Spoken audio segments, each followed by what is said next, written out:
Hey there, Todd with Tribble Painting. Today we're working on a project, exterior painting project with T1-11 siding. This is a common term you might hear and wonder, what is T1-11 siding? Well, basically it's plywood siding. It can have any number of configurations in terms of lines, or it can be flat. T1-11 siding also can come in rough sawn like this is, or smooth. And really that's just a preference in terms of what type of look you would like. One of the nice things about T1-11 siding is it can be stained natural or with a solid stain such as this siding here, or you can even prime and paint it. And again, that really is just a matter of your preference in terms of the aesthetics and how you want the look to be in the end. Why do people use T1-11 siding? Well, this was a product that was really popular in the 60s through, I'd say, the early 80s.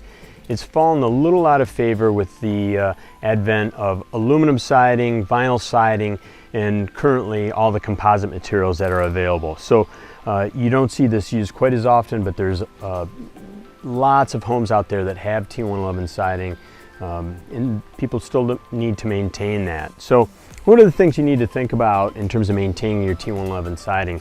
This siding looks like it's in great condition. We're working on the garage here. This is part of a larger project. The house over there gets a lot more sun. Where we're at, it's fairly shaded, so it looks fairly uniform. But things you would start to notice are some peeling paint like we have down here, or just a general unevenness and dryness that would start to tell you that it's time for your next stain or paint job. We always tell people if you have a stained T1-11 siding, you're probably going to need to think about recoating in the 5 to 7 year range, depending on your exposure to the sunlight.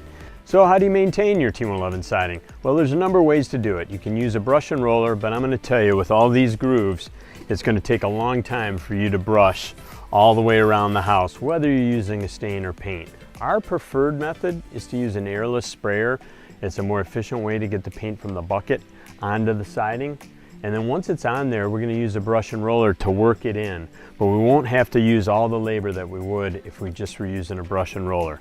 Make sure the spiders are off the side of the house. I'm going to show you what the airless sprayer would look like.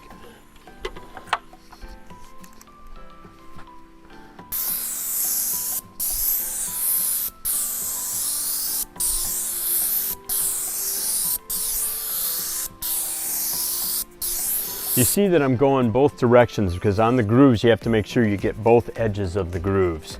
And once I've done that, someone would be working behind me with the roller to work that in.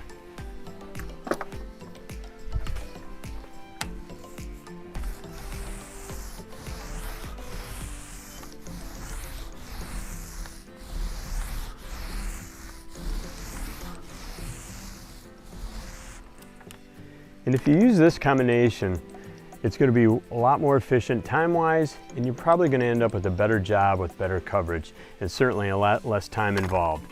So I hope you found these tips helpful for maintaining your T1-11 siding.